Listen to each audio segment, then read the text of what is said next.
Hello everybody and welcome. I am Anti-Pirate and today I am positively geeking out about Hawk, Scorpion, and Titans on the War Robots Remastered test server. Let's get to it. Here we are with some gameplay of starting out with this Scorpion build that they defaulted with in the test server hangar, and honestly I think this build is pretty darn bad.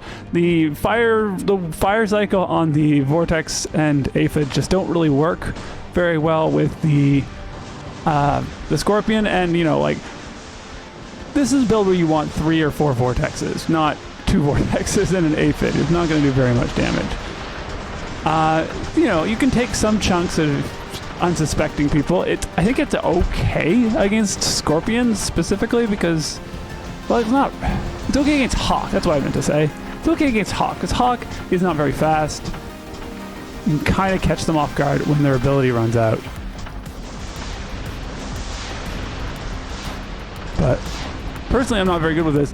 And one thing I'm probably going to discover, if I recall correctly, is that Scorpion's not great against mass Chimera fire. I probably should have stayed in cover.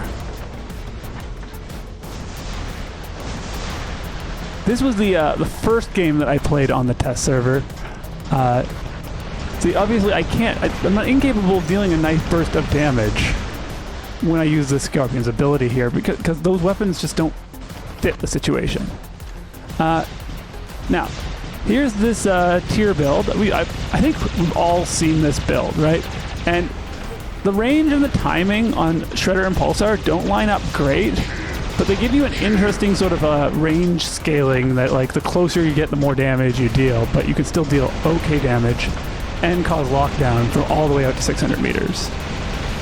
But I'm just getting pummeled by a lot of different things here, so this doesn't last me very long in this game. Now, one thing I'm noticing with the remaster is that, like, most of the stuff looks really good in battle. I think a lot of the particle effects are too opaque.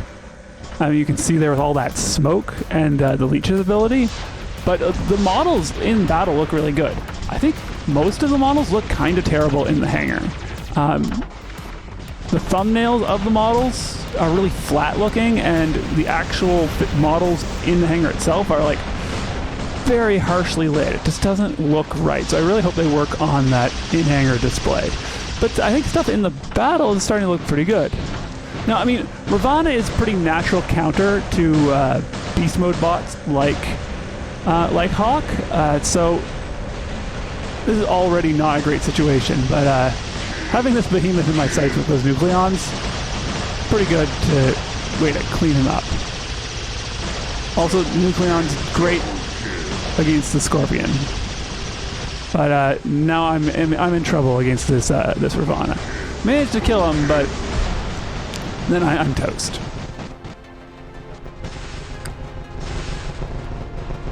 So I'm coming in with a second Hawk, seeing if I can get a feel for how much the ability is going to do to the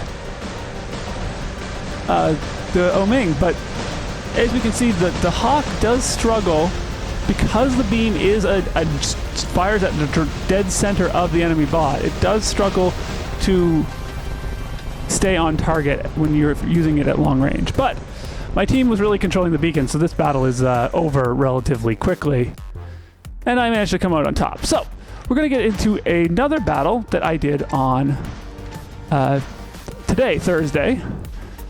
The other battle was my first battle from Wednesday. So here I come in again with this tier, and here we get to see it working actually really well.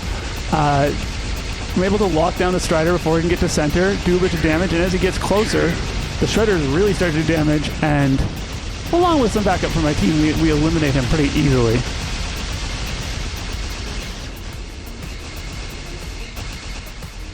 Now, I don't know if they changed the scatter on these indirect fire weapons, or if Pierce Shield is covering less of the bot, but I was unable to block all of the damage using Pierce Shield when that guy was hitting me with the indirect fire. And here again, we've caught a Hawk unlike, the Pantheon bots, and more like Leech, Hawk doesn't get any protection from status effects from its ability, so it does tend to be vulnerable to being locked down or suppressed while its ability is active. And also, while after its ability ends, it can be a bit of a sitting duck too. So I take advantage of that to take out that Hawk that kind of landed in a not great position there. Now, I'm also noticing, I feel like this here structure here seems to be shaped a little bit differently on the remastered test server. It's easier to kind of tuck yourself underneath it. I know you can kind of tuck underneath it on the live server, but I feel like it's not quite this much. So it's giving it a little bit more overhead cover, which is good given how everyone is using the Chimeras because they kind of defaulted for this test server. Now here I'm just trying to heal up a little bit, taking advantage of the other half of Tyr's ability. And I noticed this Scorpion has come in to attack my friend, but he leaves pretty quickly. But there's another one. We'll see if he can get it. He's going to try to turn the beacon, but because I can stand back from him, he doesn't stick around. He can't take the heat and doesn't stick around. So I'm going to retake this beacon here.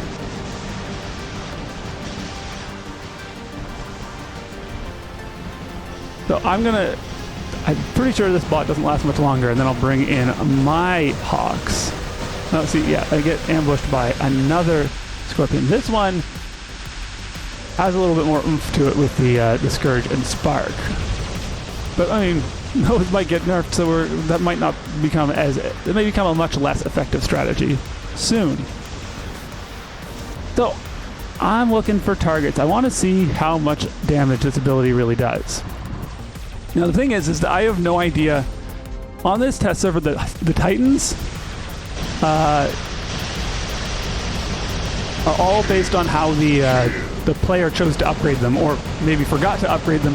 These Titans are not starting at like level 15 or whatever it is that they start at on the regular test server. They're all starting at level 3, and people had just 3,000 platinum to level them up how they see fit. And that includes buying modules and weapons. So you're going to see a lot of people running the standard weapons because they probably just didn't want to spend the platinum to get a bunch of level 1 weapons. So in this case, at level 8, the Hawk is not doing a ton of damage, but we know that with weapon scaling going all the way up to Mark II level 12, that the damage relative to hit points is going to be pretty high. But honestly, I didn't do very good with the Hawk there at all.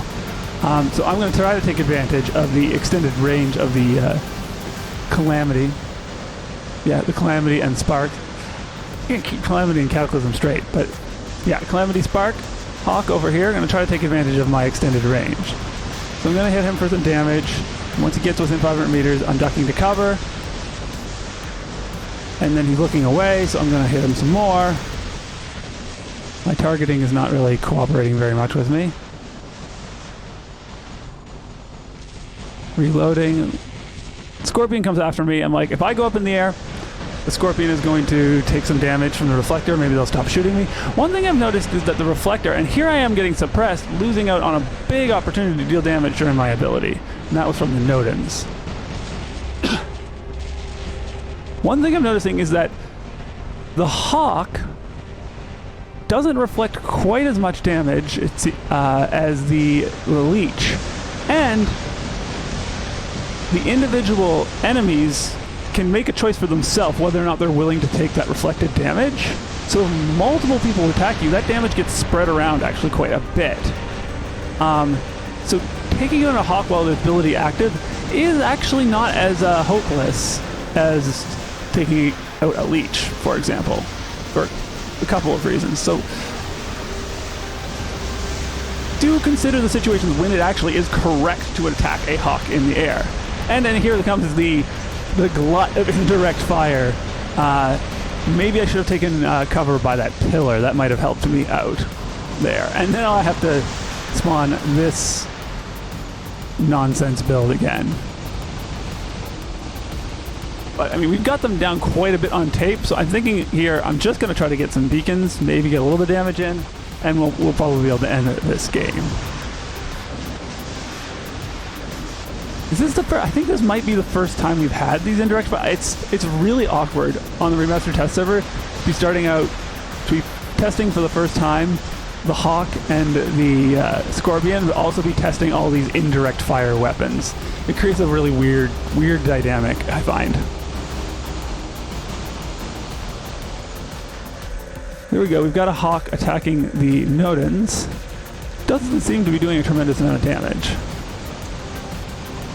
But then again, this is. I don't like the level 8 thing, but that's not a topic for today, really. So we're grabbing more beacons. I didn't even see how much damage it did. It looks like, yeah, I'm not paying attention to where he has cover. These weapons can be really good. I do get a decent chunk of the Nodens here. But we've got a 4-cap. This game is basically going to be over in a few seconds. Let's see if I can take another chunk of the Nodens. Nice thing is the Titans are so much bigger. They do tend not to avoid very much damage from these things. With these low-level Titans, that you notice that a lot more than with the high-level Titans that you kind of see in Champion League. The indirect fire weapons just don't have enough sustained damage to really deal with maxed Titans. And as we can see with the scores here, I finished kind of in the middle of the pack, though I did do okay on kills. And that's it! Thank you everyone for watching, and if you enjoyed this or found it informative, hit subscribe, hit like, turn on notifications to catch my other videos. For now though, I am Anti-Pirate, wishing you a good day, wishing you luck in your battles, and signing off.